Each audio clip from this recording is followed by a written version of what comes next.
All right, the lame duck is fighting to define his legacy, or whatever's left of it. President Biden giving a speech and doing his best to put a positive spin on his economic record, one that most folks will remember for sky-high inflation.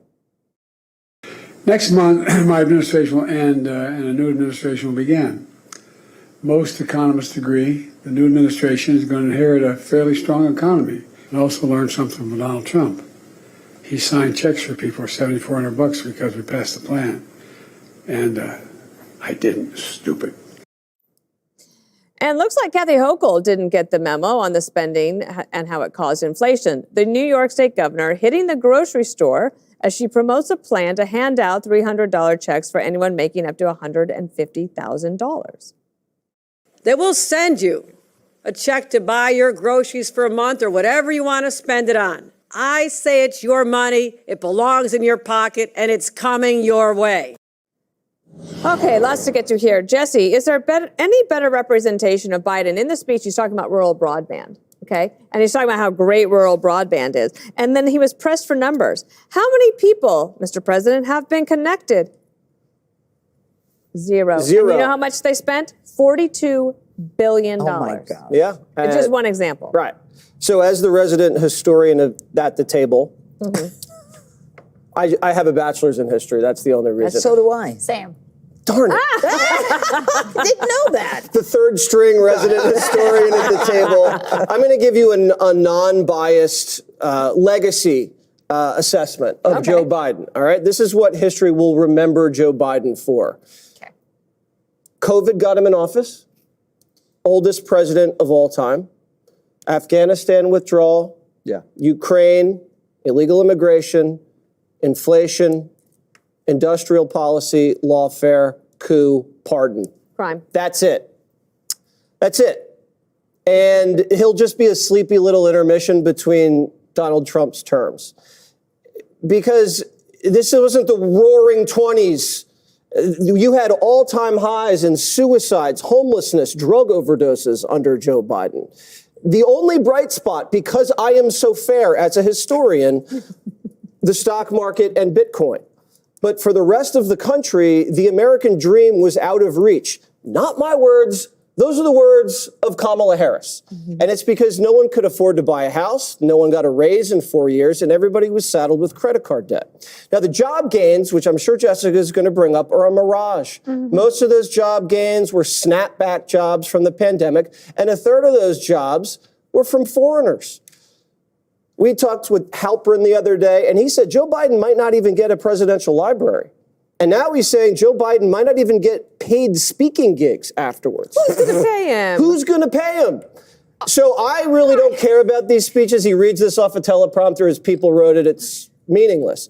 I want to see the final press conference that all presidents do at the end of their presidency so I can see our very own stupid son of a bitch, Peter Doocy, tangle with the big guy one last time. I would pay. Jessica, your name was invoked several times. Let me turn it over to you to talk about how great the jobs are and how many doors they knocked on. Don't mock me and my doors. It's still sensitive. The legacy of Joe Biden will be obviously complicated by how this ended and with Kamala losing, but he oversaw the best recovery in the G7 by far and away. Inflation in this country is lower. Unemployment in this country is lower. He expanded the number of people who got access to affordable health care, Medicaid expansion. We were producing more oil than any other time in world history under Joe Biden. The stock market, it was generous of you to give it. Donald Trump is out there trying to pretend that it's because he's coming back, that's why everyone is so hyped about this. We have been hitting record after record after record under Joe Biden. In terms of the jobs that you say are mirages, we can talk about all the revisions that happened under other presidents as well. But even if you removed all of the jobs that we lost during COVID, the snapback jobs, I think is what you called them, under the Biden-Harris administration, we still got more jobs at a faster clip than we did under the Trump administration. It's just a fact. Look it up, historian number 3 at the table. Joey? Well, it's because people have to work 2 or 3 more jobs than they had to under Trump. So, yeah, compare the number of jobs to the number of people working. Everybody's working 2 jobs just to make it through. I gave $67,000 for a truck in 2020. It's $120,000 now. I sold my house in 2023 for 120% more than I gave for it. and I just moved that money into another house that's way overpriced. So I love when DC or Karine Jean-Pierre loves to talk about how inflation's come down. But if you're spending all of your money to be able to get somewhere and live somewhere, it really doesn't matter if eggs even out. You still are broke, and that's the problem. I'm not going to sit here and give you a million reasons why Joe Biden created the worst economy, because I don't know that. I'm not an economist. But I live in Calhoun, Georgia. I live in a small town, a rural town. I've got more cows and corn for neighbors than people. And every single one of those people felt this economy in the worst of ways. And that's not a lie or a charade or a mirage.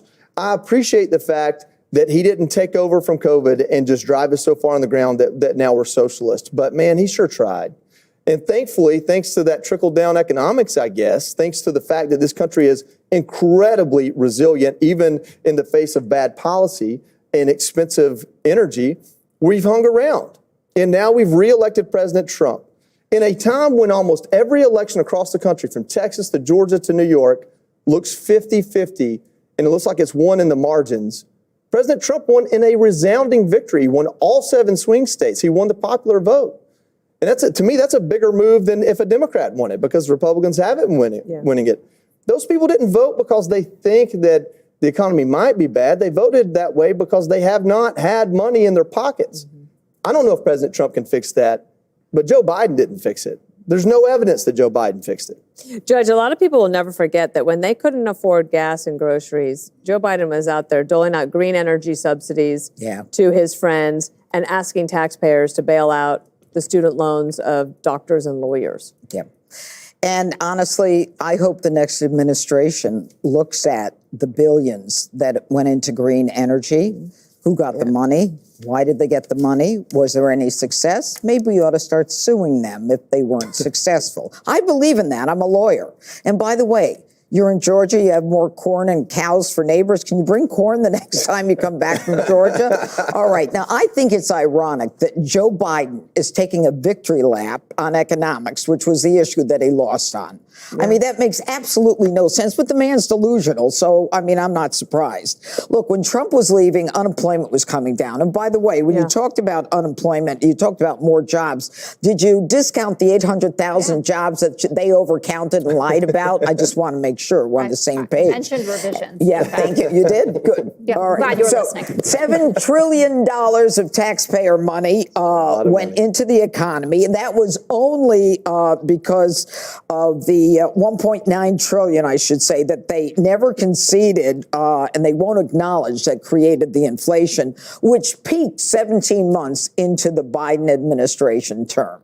That's when it peaked. It peaked because of their policies. And finally,